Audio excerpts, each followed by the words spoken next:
भाग 1। रক্তিम चांद और शून्य का प्रवेश। पृथ्वी का अंतिम दिन साल 3051। मानवता ने टेक्नोलॉजी के शिखर को छू लिया था, पर प्रकृति के भयानक रूप से वह अनजान थी।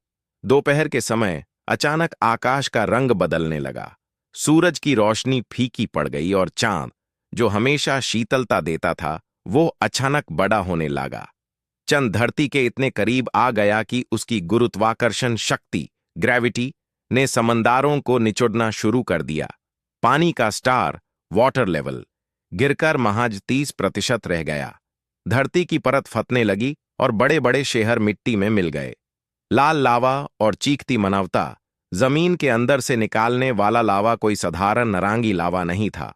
वो एक गाना लल लावा था, जैसे धरती का ही खून उबलकर बाहर आ रहा हो। करोड़ों लोग पल भर में राख बन गए।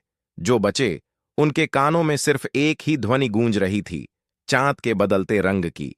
सफेद चांद अब एक खूनी लाल चांद, ब्लड मून, बन चुका था, जो प्रलय का संकेत था। तिरुवनंतपुरम का रहस्य। जब दुनिया खत्म हो रही थी, तब भारत के दक्षिण में स्थित तिरुवनंतपुरम की धरती फटी। वहां के प्राचीन मंदिरों के नीचे से एक नीली और बैंगनी रोशनी का बवांदर उठा। यह एक मल्टीवर्सल पोर्टल था। देखते ही देखते लंदन, न्यूयॉर्क, टोक्यो और कायरो जैसे शहरों में भी वैसा ही पोर्टल खुल गया।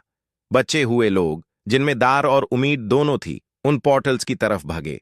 उन्हें नहीं पता था कि वो कहां जा रहे हैं, बस ये पता था कि पीछे सिर्फ मौत है। एक नई दुनिया, चक्रालोक। पोर्टल से गुजारने के बाद बचे हुए लोग एक ऐसे प्लैनेट पर पहुंचे जिसका नाम था सधाना क्षेत्र। यहां का आकाश हरा था और हवा में एक अजीब सी ऊर्जा थी। लेकिन यहां का स्वागत फूलों से नहीं, बल्कि बेदियों से हुआ। इस प्लैनेट के निवासी सदाक्स थे, वो लोग जो सदियों से अपने शरीर के साथ चक्रों, मूलाधारा से सहस्रारा तक को सिद्ध कर चुके थे। उनके लिए पृथ्वी से आए लोग बिना किसी शक्ति के सिर्फ पाशु या गुलाम के समान थे।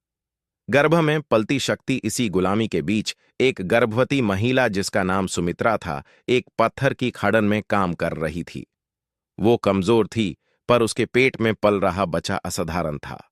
जब भी आकाश में वही खूनी लाल चांद, जो अब हर मल्टीवर्स में दिख रहा था, चमकता, सुमित्रा के गर्भ से एक हल्की लाल लपट निकलने लगती।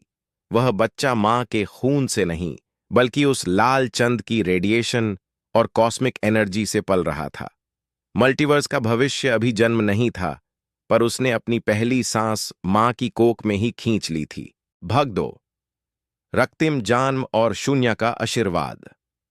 सधाना क्षेत्र की भयानक रात। सधाना क्षेत्र प्लैनेट पर एक ऐसी रात आई जब आकाश में खूनी लल चंद अपने पूर्णाकार में चमक रहा था।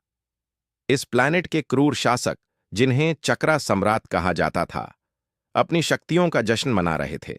उनके लिए पृथ्वी से आए लोग सिर्फ कूड़ा थे, जिनसे वो दिन रात पत्थर तुदवाते थे।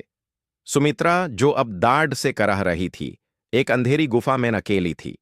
उसके शरीर से पसीना नहीं, बल्कि एक लाल ऊर्जा, एनर्जी, निकाल रही थी। जैसे जैसे दाढ़ बढ़ता गया, पूरा प्लानेट थर्राने लगा। जन्म। एक प्रलय की शुरुआत। अचानक एक तेज धमाका हुआ, पर यह धमाका बाहर नहीं, सुमित्रा की कोख के अंदर से हुआ था। जैसे ही बच्चे ने पहली सांस ली, सधाना क्षेत्र का हरा आकाश एक पल के लिए गहरा काला पड़ गया। बच्चे के जन्म लेते ही उसने रोने की जगह एक ऐसी हंकर भरी की गुफा की चट्टानें टूटकर गिरने लगी। उस बच्चे की पीठ पर 7 चमकते हुए निशान थे, जो उसके 700 चक्रों के प्रतीक थे। लेकिन वह निशान नीले या पीले नहीं, बल्कि खूनी लाल रंग के थे। प्लैनेट का नाम रुद्रलोक। इस बच्चे का जन्म जिस जगह हुआ, उस क्षेत्र को पुराने ग्रंथों में रुद्रलोका कहा गया था। एक ऐसा प्लैनेट जो मल्टीवर्स के सेंटर में था और जहां शक्तियों का भंडार था। सदक्स ने जब इस ऊर्जा को महसूस किया, तो वो दौड़े हुए गुफा तक पहुंचे। उन्होंने देखा कि एक नवजात बच्चा हवा में थोड़ा ऊपर उठा हुआ है और उसकी आंखें बैंड हैं, पर उसके शरीर से निकलने वाली गर्मी इतनी तेज थी कि कोई उसके पास नहीं जा सकता था। शक्तियों का संचय, द एनर्जी एब्जॉर्प्शन। आर्यन, बच्चे का नाम, ने अपनी आंखें खोली। उसकी पुतलियां, प्यूपिल्स, बिल्कुल उस लाल चंद्र जैसी थी। उसने बिना किसी उस्तड़ के, बिना किसी साधना के प्लेनेट की प्राणा ऊर्जा को अपने अंदर खींचना शुरू कर दिया। दृढ़ संकल्प। उसकी नन्ही मुट्ठी में इतनी ताकत थी कि उसने गुफा की मिट्टी को दबाकर हीरा, डायमंड बना दिया। कॉपीराइट हर्षवर्धन वंकार। भाग 3। ऊर्जा कारागार और शून्य का प्रबल प्रभाव। दी एनर्जी प्रिजन, ऊर्जा कारागार, रुद्रालोका के क्रूर शासक सम्राट भैरव ने आर्या को एक ऐसी कोठरी में बैंड कर दिया जो एंटी चक्रा धन्यावत से बनी थी। ये कोठरी बच्चे के अंदर से निकालने वाली हर एक किरण को सोके कर भैरव के निजी शक्ति कोष पावर बैंक में भेज रही थी। नन्हे आर्यन को वहां भूखा रखा गया। उसका शरीर कमजोर हो रहा था, पर उसकी आंखों की लाली कम नहीं हुई। वहीं से उसने सीखा, दर्द ही असली गुरु हैं।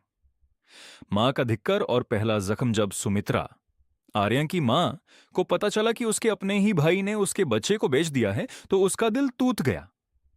पर जब वो आर्यन से मिलने कैद खाने गई तो पहरेदारों ने उसे धक्के देकर निकाल दिया।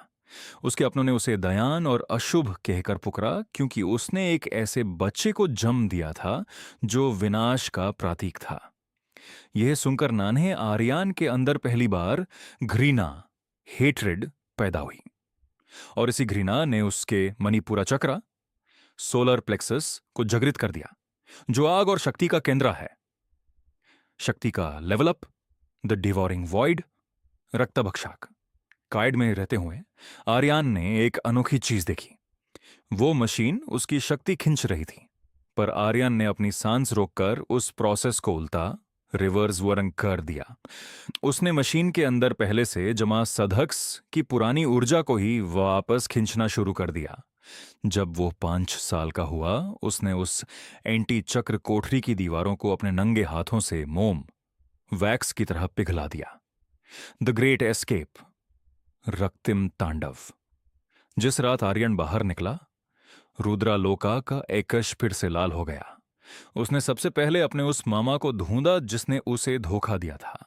आर्यन ने उस मारा नहीं, बल्कि उसके शरीर के सारे चक्रों को ब्लॉक कर दिया, जिससे वो ताउम्रा एक जिंदा लाश बनकर रह गया। ये आर्यन का पहला न्याय, जस्टिस था। धोखे का बदला मौत नहीं, बेबस जिंदगी है। निराशा और जंगल का सफर, लेकिन आजादी के बाद भी उस प्यार नहीं मिला। सुमित्रा, उसकी मां, इतने सालों के सदमे से अपनी याददाश्त खो चुकी थी। वो अपने ही बच्चे को पहचान नहीं पाई और डर कर भाग गई। अपनी ही मां से धिक्कार पने के बाद 5 साल का वो बचा मल्टीवर्स के सबसे खतरनाक जंगल महाशून्य वन की तरफ निकल गया। उसने कसम खाई कि अब वह तभी वापस आएगा जब पूरा मल्टीवर्स उसके कदमों में झुकेगा। पार्ट 4 में क्या होगा? महाशून्य वन में आर्यन की मुलाकात किस प्राचीन आशिष से होगी? कैसे वह लेवल 7 सहस्रार को 10 साल की उम्र में ही छू लेगा?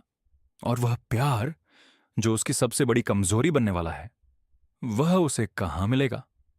कॉपीराइट हर्षवर्धन वंकार।